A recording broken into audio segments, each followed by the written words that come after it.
Então, bom dia a todos, um bom calor a todos. Realmente, os verões do Rio de Janeiro agora têm começado diferente nos últimos anos. Então, assim, uns 3 dias, um calor alucinado, aí depois dá uma refrescada. A gente diz, opa, não vai ser igual, aí depois volta. Bom, a gente está nos dias do calor alucinado. Bom, então, em primeiro lugar, eu queria agradecer. Eu vou agradecer de praxe e de coração o convite para estar aqui e ao mesmo tempo dizer que é uma satisfação e uma tristeza enorme, tá? Um ano depois, pouco mais de um ano depois da morte do Carlos Nelson, não é uma coisa fácil ainda para mim. Ontem eu estava em casa fazendo uma outra coisa, depois finalizando a preparação para hoje, e a sensação sempre que eu tenho em alguns espaços, especialmente aqui da UFRJ, é que eu vou encontrar o Carlito. Então, hoje encontrei com a Diana, a gente trabalhou junto com o Carlito, a gente teve uma porção de gente com quem a gente fez trabalhos aqui, porque vocês sabem, eu sou funcionária honorária, mas sem honorários, da UFRJ, né? Trabalho em todas as áreas que se possa imaginar aqui dentro. Bom, então eu acho esse seminário uma necessidade, e uma necessidade intelectual, uma necessidade política e uma necessidade afetiva. Então, eu acho que isso é, para mim, alguma coisa muito importante. Estou vendo a Andréia chegando e sim, só falta aí, está chegando, ele está chegando. É alguma coisa de muito importante. Bom, eu organizei minha fala a partir do texto do livro, mas eu estive olhando e disse, é muito complicado apresentar isso, então eu recomendo que vocês leiam. É o texto que está no livro, que ele vai estar certamente mais claro. Em contrapartida, como eu vou puxar os temas que eu acho importantes, às vezes esclarece, né? Quando a gente olha para o texto assim, nem sempre a gente vê quais são os temas. Na verdade, esse artigo desse livro foi muito uma conversa com o Carlos Nelson, mas uma conversa daquelas que a gente tinha. A Andréia presenciou uma delas em que a gente teve uma briga arretada lá em casa. Que depois de madrugada ele me escreve e-mail pedindo desculpa, que eu dizia eu liguei para a Andréia e falei, Andréia, foi você que disse para ele, né, para pedir desculpas. Ela disse que não, mas eu acho que ela estava protegendo ele. Mas porque a gente, exatamente porque a gente convivia e tinha posições muito próximas, então de vez em quando tinha esses arranca-rabos assim, bom, aqueles que só pode ter com amigo. E de alguma maneira esse texto é um pouco essa falta dessa conversa com o Carlos Nelson, em que em parte eu retomo o que ele traz, as contribuições dele, em parte eu digo, poxa, isso podia ir para cá, ou podia ir para lá. Eu tento pensar essa contribuição à luz de outras direções, em parte eu digo, você estava certo? Será que você estava certo? Será que você estava errado? Vamos explorar isso. Então vamos pegar alguns pontos. Eu não sei se eu vou conseguir pegar todos, eu listei 6 pontos. Vamos começar, que é para chega de bromão, né? Um ponto que eu acho importante é a relação que o Carlos Nelson coloca para a gente, permite a gente ter com os nossos clássicos, que é a necessidade da releitura, a necessidade do conhecimento, a necessidade do estudo dos clássicos, o enfrentamento dos clássicos, porque um clássico é um clássico, porque em geral é difícil também.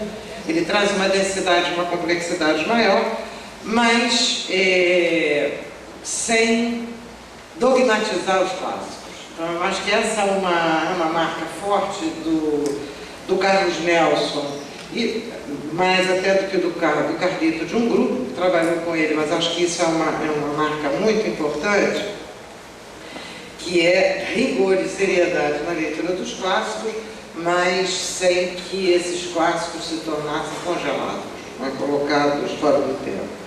E isso é tão mais complicado como na última década, né, no século XXI, enfrentar o que se tornou o Brasil é uma tarefa extremamente complicada. E pensar o Brasil ainda, nós estamos já na segunda década do século XXI, e o enigma continua enorme. Eu diria que uma solução do enigma é supor o ornitorrinco, né? Nós chegamos no impasse da evolução.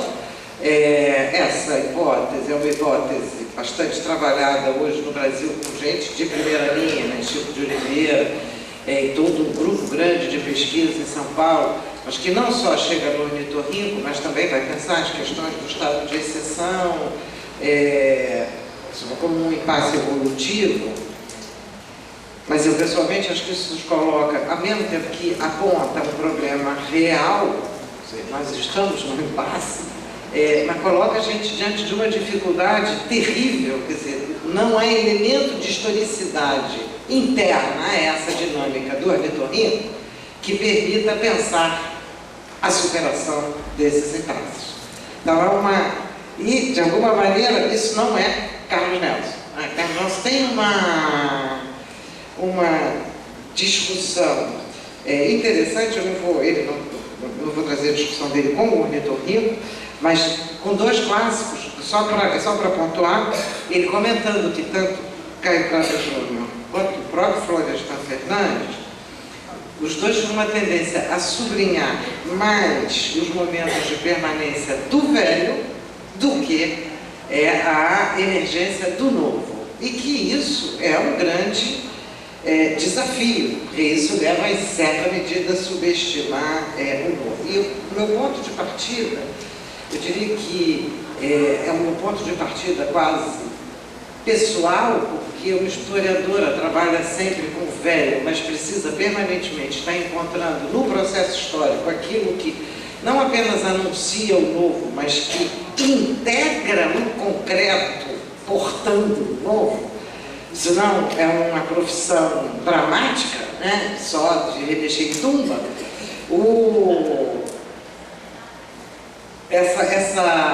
Identificar isso com o Carlos Nelson foi uma coisa que ele fez muito bem. E Carlito ainda tinha mais uma brincadeira que ele dizia, né, que o marxismo é revisionista ou não é marxismo. Lógico, que eu acho que isso é do time das provocações do Carlos Nelson, que ele gostava de fazer, tanto que toda vez eu tinha de, a cada vez que ele discutia com ele, pontuar dizendo que o revisionismo que ele dizia era diferente dos outros revisionismos e que etc., mas era o formato específico do Carlos Nelson. E eu diria que a exigência disso que ele chama de revisionismo, e que eu não concordo com o termo de novo, então de novo eu estou dialogando com ele, e que eu não concordo, que é exatamente o desafio que o marxismo coloca, porque o marxismo não é um revisionismo, o marxismo é a exigência de incorporar os nossos clássicos para pensar as condições hoje, e não as condições há 30 anos atrás. Então, portanto, eu preciso entender os meus clássicos no período deles, de cada um deles, nas questões que eles estão enfrentando, para conseguir enfrentar para a gente. Então, esse é o primeiro ponto, e aí eu entro nos pontos substantivos dessa relação com os clássicos. O primeiro deles é a questão da relação entre revolução burguesa e democracia, que é o tema do Carlos Nelson da vida é a democracia.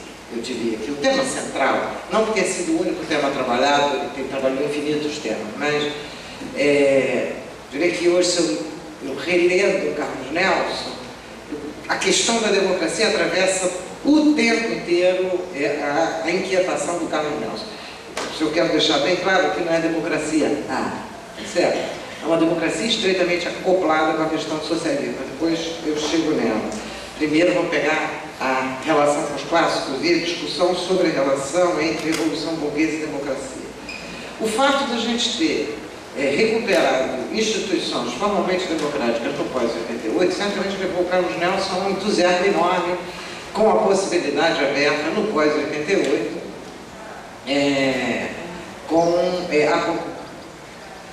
as lutas e o Carlos Nelson era do PT, todo mundo conhece a piada do Carlos Nelson, vou repetir porque ele repetia, né, que ele entrou no PT, rapidamente ele era a ala direita do PT e ele ficou sempre onde ele estava, mas quando ele viu, ele estava na extrema esquerda do PT, ele aí saiu, foi para o PSOL, e no PSOL estava acontecendo exatamente a mesma coisa, ele entra pela direita, enquanto está na área de extrema esquerda do PSOL. Bom, portanto, ele tem um entusiasmo e um empenho enorme no avanço da socialização da política, sobretudo a partir da década de 90, lastreada nas lutas populares, apontando exatamente a permanência de um atraso enorme, e um atraso que nós sabemos dramático, né? O voto do analfabeto no Brasil somente começa em 88, é quase inacreditável. Mas o Carlos Nelson, e aí isso aí eu fui realmente procurar para ver se ele compartilharia das duas posições extremas no leque, digamos, de posições hoje daqueles que trabalham fundamentalmente com a questão democrática. Numa ponta, aqueles que acham que a democracia já está, resolve e, portanto, é uma coisa apenas de limar as unhas, aparar as arestas e seguir adiante. E não é mais uma questão.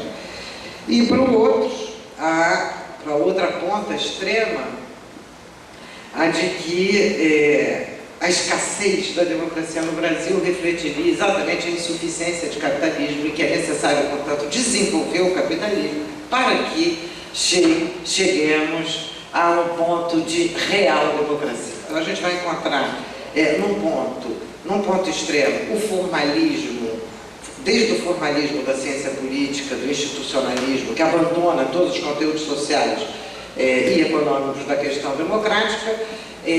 Ainda nesse extremo vai encontrar aqueles que vão estar no terreno da democratização da democracia, radicalização da democracia, democracia democrática, democracia, sei lá, isso eles vão inventar mais outros joguinhos, de tal forma que evacua completamente a questão da igualdade, evacua completamente a questão do socialismo.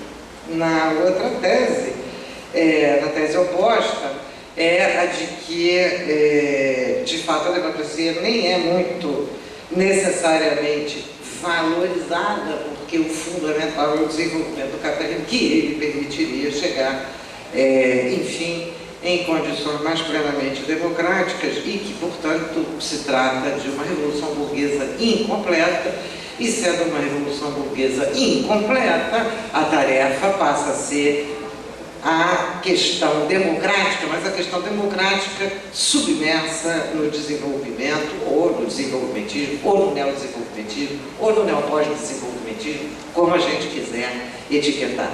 O que é importante é que, tanto para uma quanto para outra, o que desaparece é um tema que não desaparece em momento nenhum da obra do Carlos Nelson, por mais que a gente possa criticar, discutir, brigar com ele e ter pontos de vista diferentes, que, para Carlos Nelson, toda a discussão da democracia é uma discussão coligada à socialização da política e à socialização da existência.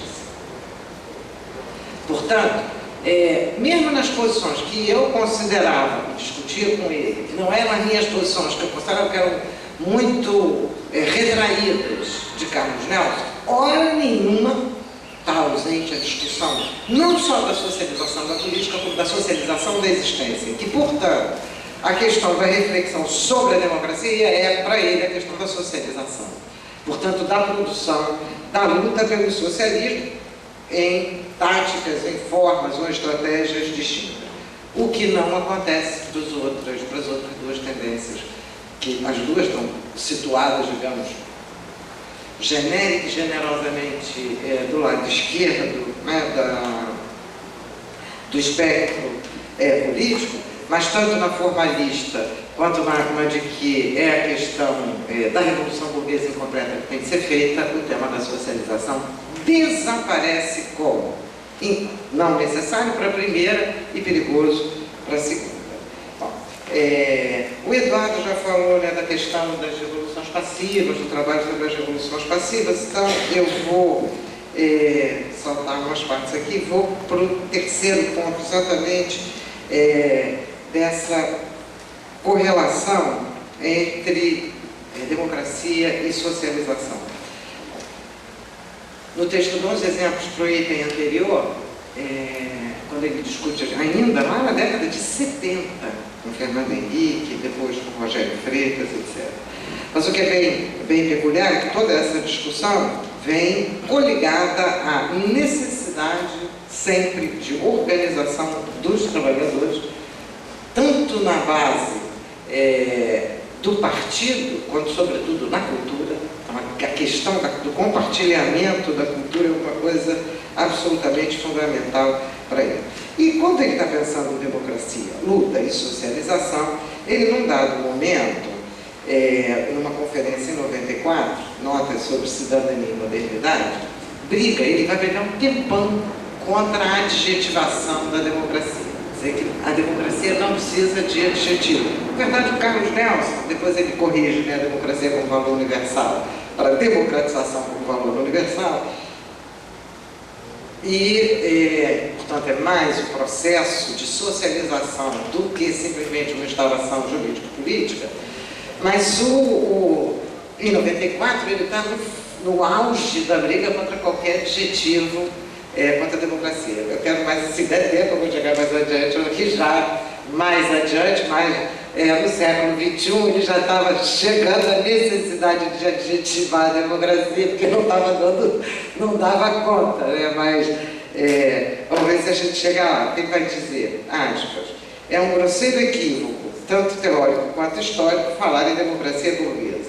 Pode-se certamente caracterizar o liberalismo como uma teoria, um regime político burguês, embora haja no liberalismo elementos que transcendem esse vínculo genético com a burguesia e adquirem valor universal. Então, isso já é derivado do anterior, mas a discussão contra as formas de adjetivação era importante. Então, mesmo na década de 90, que é o período, eu diria, da maior aderência do Carlos Nelson, a luta por dentro, embora também por fora, mas a luta por dentro da institucionalidade burguesa, mesmo na década de 90, a discussão toda do Carlos Nelson é que são as lutas de classe que remetem, que sustentam, que abrem o espaço para as políticas sociais, e sem elas não só não há políticas sociais, como não há nenhum avanço consistente, não há processo de democratização, etc. Então, a questão das classes sociais é central o tempo todo, mesmo quando o Carlos Nelson se aproxima da relação democracia e cidadania, quando ele confia que a discussão, que a ampliação da cidadania possa ser o terreno do processo progressivo e permanente da construção dos direitos democráticos, porque ele achava que o processo de lutas que avança por dentro da cidadania certamente vai terminar se chocando com a lógica do capital. Tá? Seria essa experiência do encontramento com a lógica do capital, das lutas de classe, que passando pelas condições da democratização, permitiriam, portanto, os processos de socialização. Agora, para o quarto ponto, digamos que esses dois pontos sempre são importantes colocar da luta de classes da democratização, porque eles são um pouco a base a partir da qual a gente vai poder entender todos os outros temas do Carlos Nelson. Agora no quarto ponto, vem uma enorme dúvida que eu já discuti a dessa com ele e com a Andréia, porque tem a ver também com a tese da Andréia, já no século XXI, o Carlos Nelson discutindo se o que aconteceu no Brasil, pós-PT, pode ser apresentado como uma revolução passiva ou constitui uma contra-reforma.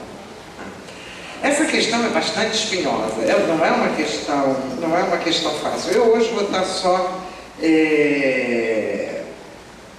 provocando, tá? É mais fácil quando a gente está só provocando, porque, de certa maneira, quando o Carlos Nelson e a Andréia, lamento, Andréia, você vai entrar agora nesse tempo vai entrar junto, adotam a contra-reforma para esse período, há um movimento aí, que é um movimento muito interessante, que é difícil de explicar no papel, mas falando é mais fácil, que é um movimento muito peculiar, porque eu diria que tem uma espécie de uma entorse teórica, tem um guinalho que não cabe.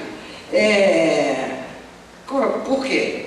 Porque tem luta popular, não é possível apagar o próprio Carlos Nelson, evidencia a quantidade de lutas populares da década de 90 e da década do iniciozinho do século XXI, a eleição do Lula expressa, de alguma maneira, uma condição, uma vitória de setores populares impensável no país até então, e um operário que falta um dedo, inculto, que sem faculdade, não é doutor, chegar à presidência da República numa trajetória sindical era do incansável, do incansável, do incansável.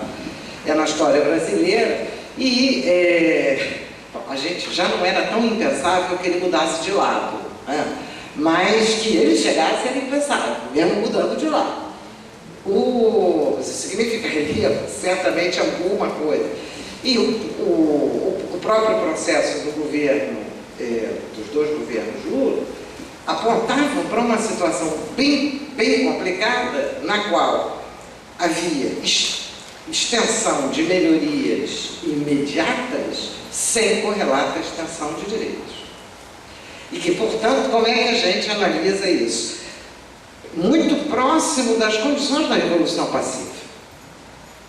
Mas aí, de alguma maneira, porque eu estou brincando que tem um entorse, até pode ser pensado como uma entorse teórica, porque existia a expectativa de que na Revolução Passiva das lutas resultassem conquistas, mesmo que minoradas, mesmo que diminuídas, mesmo que mitigadas.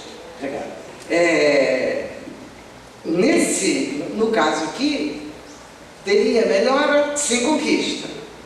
Teria, digamos, o transformismo que caracterizaria a Revolução Passiva não geraria a consolidação desses direitos. Então, reparem, eu posso olhar essa interpretação como uma entorse teórica. Não é bem assim que até então Carlos Nelson tinha analisado a Revolução Passiva. A partir daqui tem uma maneira diferente de analisar o processo histórico.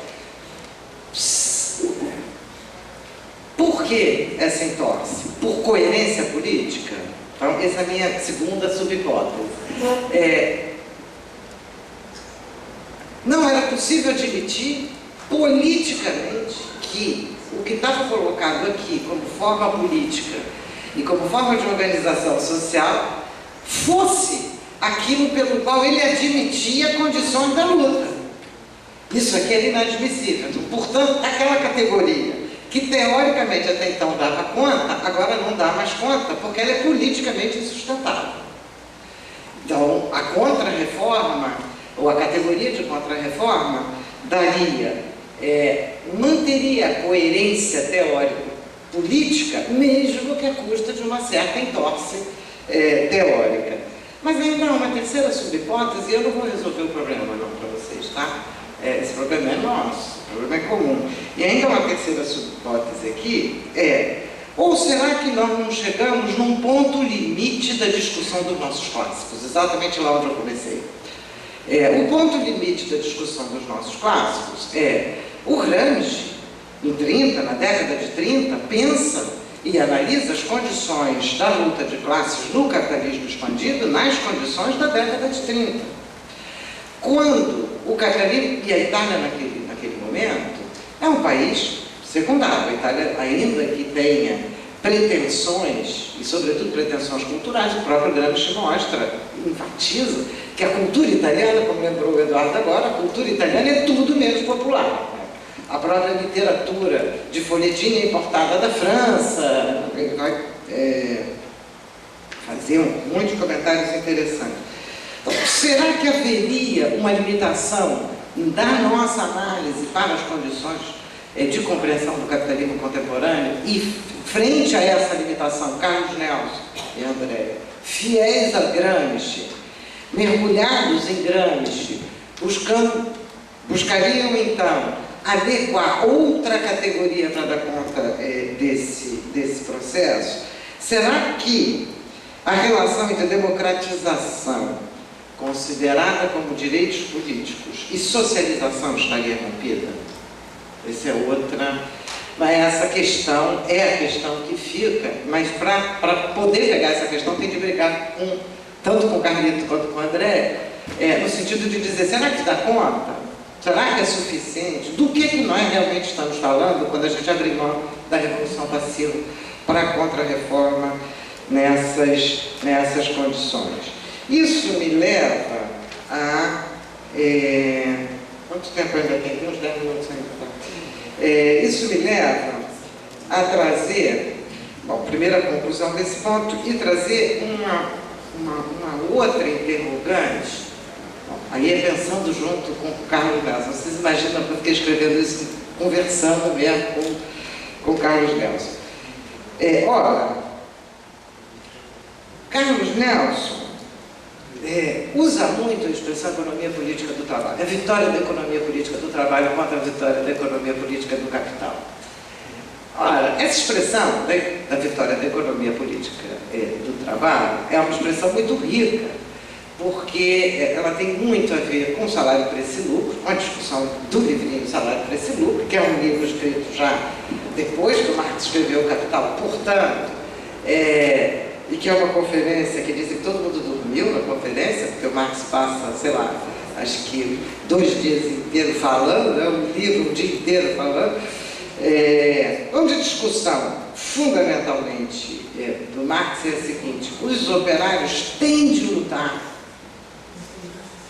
sob as condições capitalistas por melhoras corporativas, por melhoras salariais, por ganhos dentro da dinâmica capitalista. Vamos traduzir em outros termos. Os trabalhadores em geral, fora da fábrica, têm de lutar dentro das instituições para conseguir direitos, tá certo? Vou fazer um paralelo agora entre... mas o Marx, que passa, ele está brigando com o sindicalista, então ele tem que explicar o capital inteiro, não, só a teoria do valor, não o capital inteiro. Fundamentalmente a teoria do valor para aquela massa de trabalhadores, para que eles entendam que a luta pelos salários é legítima, é digna e empurra os capitalistas para uma outra situação, reduz o lucro do capitalista e coloca, tem uma mediação pedagógica para os trabalhadores, porque eles aprendem que são eles que produzem o lucro e o capital, e não o capitalista que produz o capital. Certo? São os trabalhadores que produzem a riqueza e não o capital. O Carlito enfatizava bastante essa dimensão pedagógica da luta da economia política do trabalho contra a economia política do capital. E essa dimensão pedagógica já estava colocada no Marx. Mas o Marx termina esse livro em 2 parágrafos, depois de fazer... É um livrinho, né? Sei lá, deve ter uns 40 páginas, já não me lembro mais, é pequeno. Era uma conferência. Ele termina nos 2 ou 3 últimos parágrafos, um pedacinho pequeno do texto, ele diz: quando os trabalhadores ganham, é fato que eles empurram, eles alteram a relação entre o trabalho e o capital, o salário vai pegar uma parte maior do conjunto do capital investido no processo produtivo e, portanto, o lucro, num primeiro momento, será reduzido.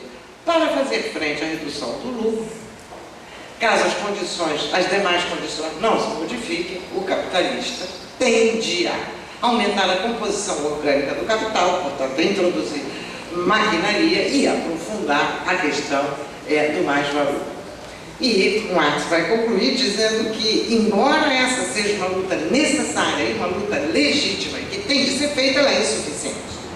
E que, se não colocar em questão o conjunto das determinações da dominação capitalista, essa luta, ele não vai muito longe nas considerações, porque o parágrafo é só a conclusão do texto, mas essa luta leva à modificação do capitalismo no seu conjunto. Isso não significa uma superação pelos trabalhadores, embora tenha uma melhora, evidentemente, salarial.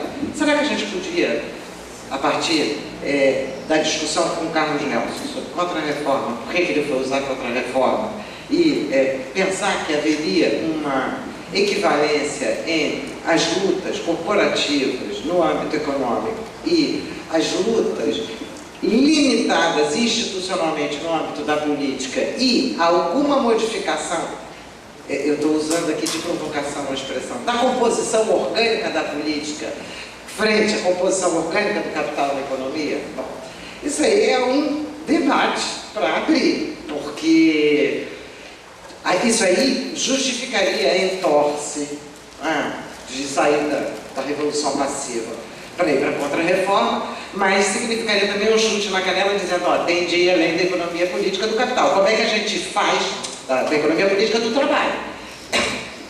É preciso mais do que isso, porque a economia política do trabalho, simplesmente, pode ter não só um papel adequador, mas aqui está interessante, porque a gente está fazendo com o vento aqui, parece até anúncio de shampoo, sabe?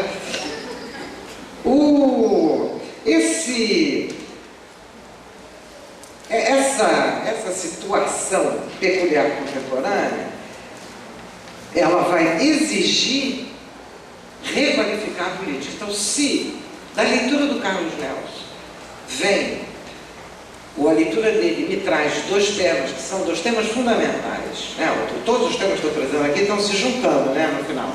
A democracia, a socialização da política, a questão da economia política do trabalho, da pedagogia da luta, da necessidade da luta. Se essas questões estão colocadas, a gente então precisa avançar no sentido de compreender em que se converte os processos de democracia quando as lutas impelem e conseguem ganhos, porém se mantém no quadro do capital.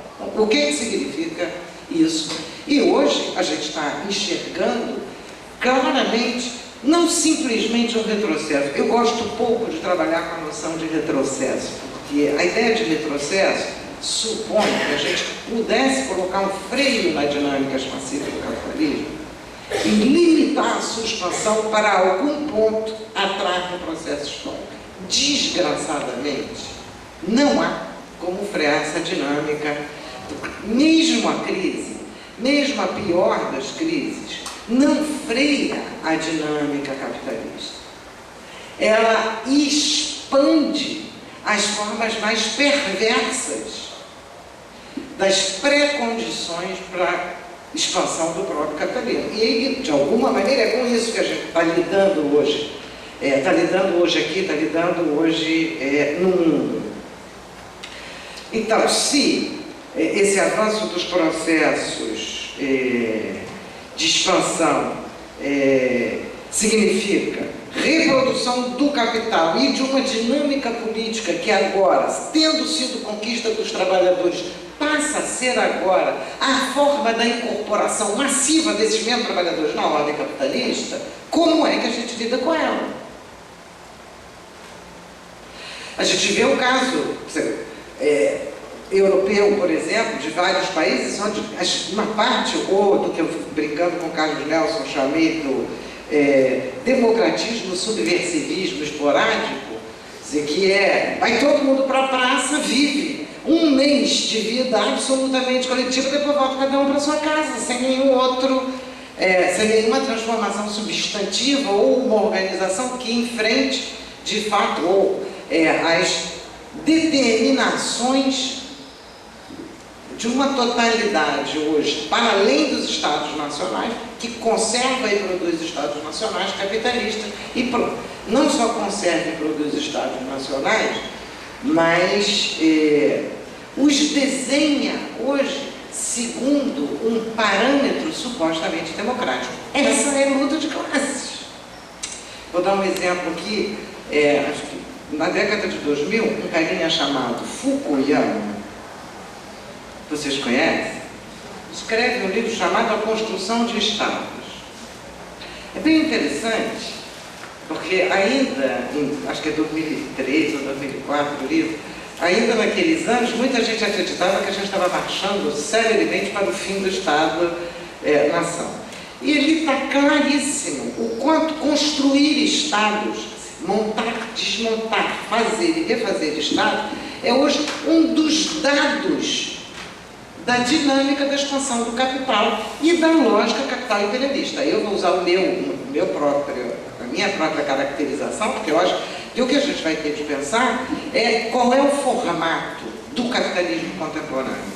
Totalmente embebido de imperialismo, e não só pelos Estados Unidos, ainda que os Estados Unidos sejam o mais importante, a liderança fundamental, a polícia do mundo dessa dinâmica social, mas o que significa essa expansão do capitalismo e do imperialismo sob um formato supostamente democrático, no qual se tratou de amputar, no caso, mais do que de mitigar, de amputar, de emascular, ou de esterilizar, para não ficar só nos termos machistas, né? Ou de esterilizar tudo que pudesse ser socializante das lutas democratizantes, sem com isso eliminar os seus termos.